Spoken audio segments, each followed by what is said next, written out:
we'll get into it. Yeah, we'll get into it. Again, just to, last week, I appreciate you guys. We had a good conversation last week as we watched the election results that as they were coming in. And of course, as happens every year or every election cycle, there is not a full-on definitive declaration typically that first night. Typically, things go on a day or two. So, with that said, Kev. Yeah. I still need you and Tarsha to head down there, head down to get them ballots done, bro. I'm just saying. Then I'm gonna need y'all to hop on over to Nevada and get them jokers taken care of too. I'm just saying. Listen, it's only about 3% of us here in Arizona. What you mean by us, Kevin? What you mean by us? You know what he mean. You know what I mean. It's only a few of us here, and I'm trying to still be in that number.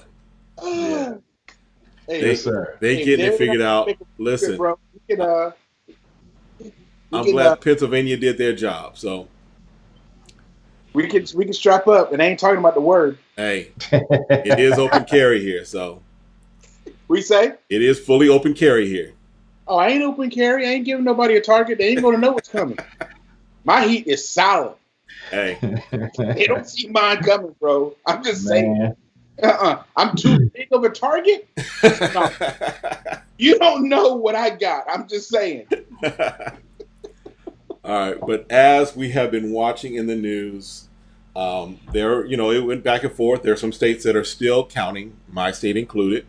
But as is the norm, once there is basically a establishment of how many votes are left and how many votes are needed to overcome whatever deficit there is, states are being called. Some states, like Oklahoma, was called that night simply because it's Oklahoma. Early. It's red. Oklahoma, man. Oklahoma's redder than red. Okay. Oklahoma was called at 5 o'clock a week before the election. Right. So there's states still up in the air. Some states still, but we have essentially a consensus and an understanding of what's available and what's there as far as votes.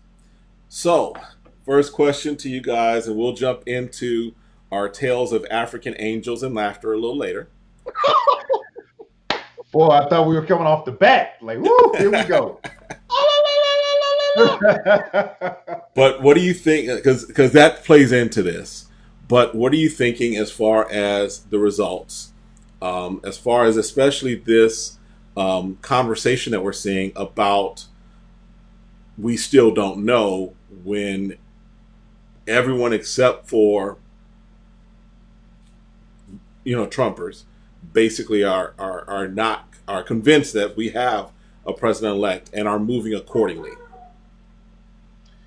I had that conversation. This is very interesting. I had this conversation earlier where it was like 2016. Nobody had a problem with declaring him the winner at midnight. And it was a complete flip-flop. Right. We could believe the media in 2016. All of a sudden now we can't believe anything that's coming from any media outlet, including their beloved. And when I say their, I'm just the Republican favorite, which was Fox News. Even Fox News declared that Joe Biden had won, and they disavowed Fox. And so I'm just like, so if anybody disagrees with the results you're wanting, it's all conspiracy, and that type of thinking scares me, to just be honest with you. Yeah. Well, if you notice, Fox had Nevada already called. They're the only, by all the counts, he was still sitting at 254, but they had him already winning Nevada, and they never changed it. They still have never changed it. Yeah. And that was telling. And then I was flipping back and forth. I had CNN, which I know is completely left, but I went to Fox, completely right. Then I went to NBC and ABC, trying to get into the middle just to see what people were reporting. And then when I saw that Fox was the only one that had it, I said, "Wow, that's interesting." The flagship news station, Has that one called already? And then when they called it, I was actually on Fox when it was called. Then I went to CNN and they had called it already. I'm like, okay, well, they're calling it. And why is everybody in an uproar? I mean, I know why everybody's in an uproar, but that right there was telling to me. Didn't hear Romney and didn't hear some other prominent Republicans, congratulating him and didn't one of the Bushes do it already? Yeah. Mm-hmm. And Yeah. so I'm just like, I understand that you're going to adopt his rhetoric and whatever he says, you're going to say it's golden. So he's been putting this out there for 6 to 8 to 9 months that the election is going to be rigged. And he even said it back in 2016. Yes. But he won the election. So he stopped when he won the election. Right. Now that he's lost and people are in an uproar, and I know I'm getting to another topic, but about the ballots. Absentee balloting has been done for decades. Early voting has been done forever. And when you have this huge amount of mail-in ballots, because of the states that don't allow them to count it early, because Oklahoma counted them early. Right. Yep. North Carolina counted them early. So there are a few other states that counted them early, but these states that we're seeing, they weren't allowed to count them early. So yeah, those millions of votes are going to come in and make a huge difference. Right.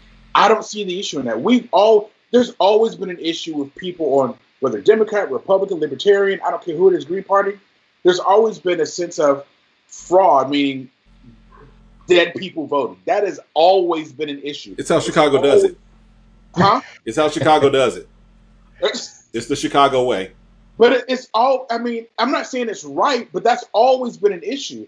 But now, because this candidate didn't win, now it's an issue. Now we're going to not accept it. Right.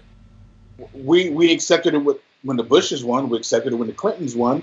Or Clinton won. We accepted it when Reagan won. We accepted it when Obama won. But right now, this is the time we choose not to. And that's what bothers me. When we look at, because the common thinking or the common statement that I hear is, oh, Bush versus Gore, part 2, right? Completely different. Basically, it hinged on Florida. I think the difference in Florida was like 500 and something votes. That was like 200 and something votes. Okay, so I mean, it was beyond razor thin.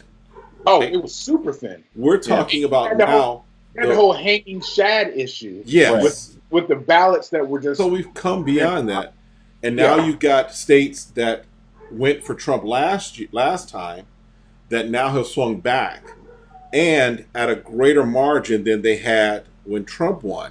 So I'm concerned. I think the concern that I have, regardless of which side you're on, is that we and I think Darian, you mentioned it, is that we have this way of approaching things and way of believing things dependent upon who's telling us, even though the facts are incontrovertible. Right.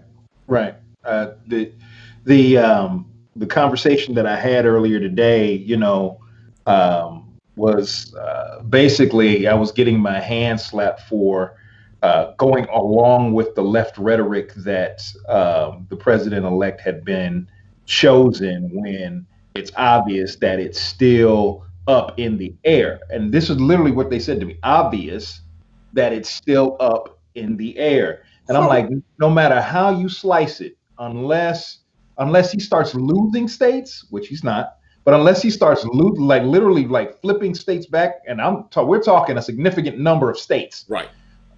To reverse that, this is a done deal as far as the open election is concerned. But they were like, no, it's not over. It's not declared. I'm like, so all of a sudden now everybody's lying.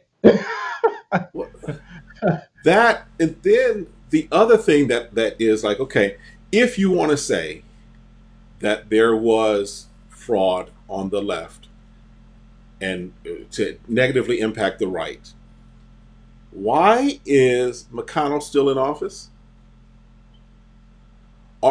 Are not those on the left, are they not that smart to only go after Trump but not take out his Robin?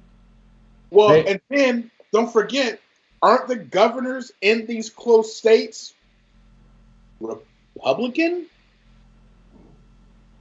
Which also means that the secretaries of state who are in control of these elections, who literally have to run these elections, are also Republican. And now, but you also have the secretaries of the secretary of these states have actually come on and been interviewed, and they've been asked a specific question by every single news outlet except for Fox. Because I've spent many a late night this week just watching different coverage.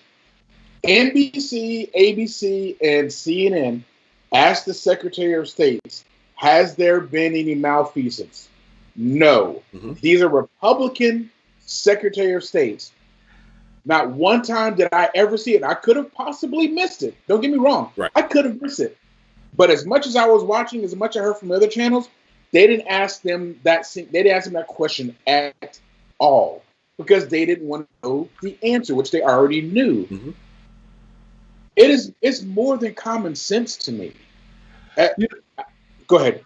I was just gonna say, one of the things because I couldn't type fast enough. I had like 4 or 5, and this was all on Facebook. I had like 4 or 5 Trumpers coming at me, and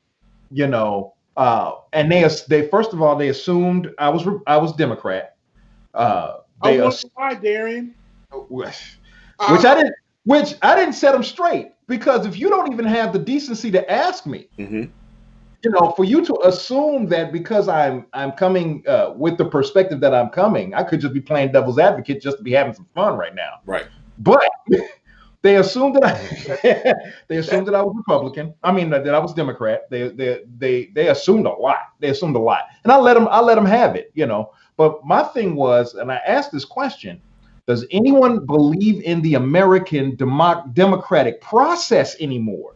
Because all I'm hearing is, it's all rigged. It's all a lie. It's all a sham. And I'm just thinking, do you know how many multiple thousands of people put on elections, not just in the United States, but in an individual state, how many people it takes to put on an election on a volunteer basis? And you're going to sit here and tell me that the entire nation is playing games? Come on. Yeah. All of a sudden now we no longer even believe in ourselves. Right. I'm like, this dude is not the Messiah. You're gonna Matter of fact, neither one of them are. They're not the Messiah. 150 million people. So let's say half of them, more than half, 76 million people conspired together in one form of unity to rig the election. To rig this election, just to, and I saw another guy that was like, well, it's like we so no longer believe in our ability to think as individuals, right, that everything is the media, and whatever the media says, that's what we go with. And the only people I'm hearing that from are the folks who refuse to see things at a different perspective. I was like, but you're the ones that won't even listen to anybody else, right? So yeah, that's the type of stuff that just frustrates me. It's the type of stuff that probably bothers me more than anything. It's like, listen, I don't know why we are all of a sudden two nations again. This isn't the 1860s. No one's seceding from the Union, but you got people acting like they're about to form their own nation, and try and split the United States and so that they can have their own president. That's true. There's a lot of people who think that way. Yeah, this is absolutely insane, folks. We are still the United States of America. Yes. We are still the citizens of the United States of America. And the truth of the matter is, our infighting is probably what makes us most vulnerable in the world than anything else, because we refuse to have a united identity beyond the red and the blue. Yeah. And I think that's dangerous. I think that's very, very dangerous.